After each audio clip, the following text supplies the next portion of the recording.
How's it going, guys? Sir Teapot here, and today we're doing some more STGU, which is Sir Teapot's gaming update. And this week is the week of April 29th, and we're going to be covering all the upcoming games for this week, all the biggest news stories from last week, and all the little bits that I like to put in between. And this week we're going to start off with all the upcoming games. We're going to start off with the games that are coming out on the 30th of April, which is the Fade of Silence coming out for PC, PS4, and Xbox One. We've got Fell Seal Arbis Mark coming out for PC, PS4, and Xbox One. Final Fantasy 12, The Zodiac Age, which is also coming out for the Xbox One, PC, Switch, and PS4. And then we've got Just Cause 4, Daredevils of Destruction DLC coming out for PC, PS4, and Xbox One. We've got Starlink Battle for Atlas, which is already out for PS4 and Xbox One, but it is coming out for PC on the 30th. We have got the Crimson Moon update as well, also coming out for Starlink, which is like a really big expansion kind of level kind of thing, something you'd expect like it to be DLC for a game like that, but it is actually just a really big update for the game, and it's been a big mystery around it. So people that have been playing Starlink, it is something that a lot of them are excited for. That is also on the 30th, and that's coming to Xbox One, PS4, and Switch. And we are also getting Star Fox DLC for Starlink, which is obviously the old school Star Fox games is getting like being brought into the game and stuff like that. And that's only coming out for the Switch though, and that's coming out on the 30th as well. And we have got some new games for the start of May as well, because we have got Tabletop Racing World Tour Nitro Edition coming out for the Switch on May 1st. Then moving on to the 2nd of May, we have got Close to the Sun coming out for the PC, Pandemic Express coming out for the PC on the 2nd as well, and the Swords of Ditto Morma's Course coming out for the Switch on the 2nd as well. Moving on from that, we've got the upcoming game to play, which is going to be Starlink Battle for Atlas, which is, like I said, coming out for the PC. I actually want to play this game on console at some point in the near future.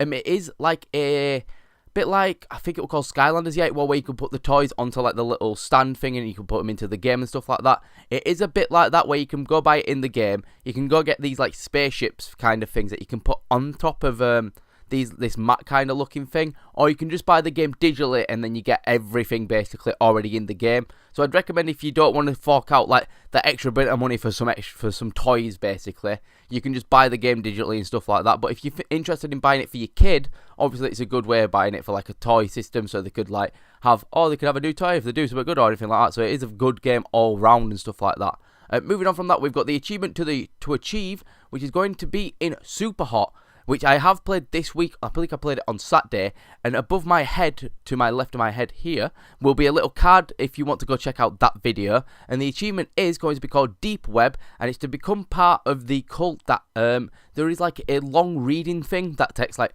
20 minutes, 15 minutes to read through or something like that in the game. And if you actually go through the game's actual menu, you will find it yourselves, but you've got to sit and read through it all, and at the end of it you will get a 15 gamer score achievement, which has only been achieved by 0.88% of people. And I got this achievement very recently, and if you guys get it, I want you to use the hashtag STGU and send me it on Twitter, and my Twitter will be down below in the description, and I will put it in next week's video at the end of this video. And moving on from that, we've got the Game Pass game to play, which is Resident Evil 5, which also got added to Game Pass, I believe about 2 days ago now, and I am actually really excited to be playing this game. I am going to be playing this at some point, probably this week on the channel. So if you guys are excited for that, let me know down below.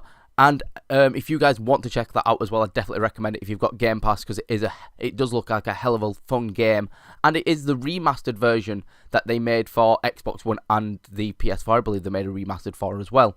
And moving on from that, we are moving to all the biggest news stories from last week that you may have missed. We're starting off with Fortnite gets another Avengers crossover kind of thing, which it is for endgame obviously, and they have added the Iron Man like arm thing, the blaster, the Captain America shield. They've re-added Thanos. They've added Hawkeye's bow and arrow. I believe that is something else as well, but I'm not 100% sure what else they've added. I do not play Fortnite anymore. I just saw this come up on my news story and I thought it quite interesting, because I do love Marvel, and I did actually play Fortnite just literally so I could play the Thanos thing when it originally came out. It was really, really fun actually. So if you guys actually enjoy Avengers and stuff like that, I'd recommend just giving it a look at. You might actually enjoy it a little bit for the time being that it's been on there. Moving on from that, we have got BioWare have been delaying more and more features for Anthem. Sorry, I'm going to say Apex Legends then. For Anthem, because obviously Anthem is having a lot of issues. It had a lot of issues from launch and stuff like that. and they're apparently having to put a lot more work into fixing these bugs. So the upcoming features that they had already announced, saying that's going to be not coming out long after launch, have now to been pushed back by quite a lot by the looks of it, because it looks like they could be waiting up to 6 months for these features that we were expecting in the first couple of months of the game launching. So it's not looking good for Anthem, and BioWare looks like they're struggling really bad at the moment. And moving on from that, we've got 9 games leaving Game Pass this month. It's either this month or this week. I'm not 100% sure which one it is. I'm going to be listing all those games off for you. We've got Homefront Revolution, Ollie Ollie 1 and 2. We've got Sheltered, The Golf Club, Sonic and Knuckles, Pumped BMX, Unmechanical, and The Swapper. So if any of you guys want to go play those games before they do go off, a lot of those games have really easy achievements as well if you guys are achievement hunters out there. So I believe Unmechanical is one of the easiest on there for an easy 1,000 gamer score. I believe it's only a 3-hour game. So I definitely recommend going to check it out before they get taken off a Game Pass. And we also have a news story a few weeks back, I believe it was, that Nintendo was potentially announcing a new Switch console for E3 that's going to be cheaper than the current Switch, so it's going to be smaller and stuff like that.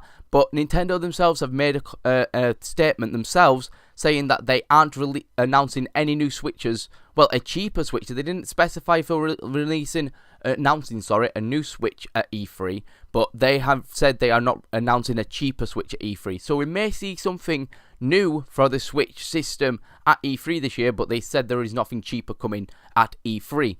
We've also got Frontier Developments, which are the people that made not Zoo Tycoon, Planet Coaster, which is a park building type of game that went massive last year on the PC, and it was a very, very fun game. I've seen a lot of funny videos on it and stuff like that, and I'm going to be checking it out in the near future when I do get round to getting a PC myself.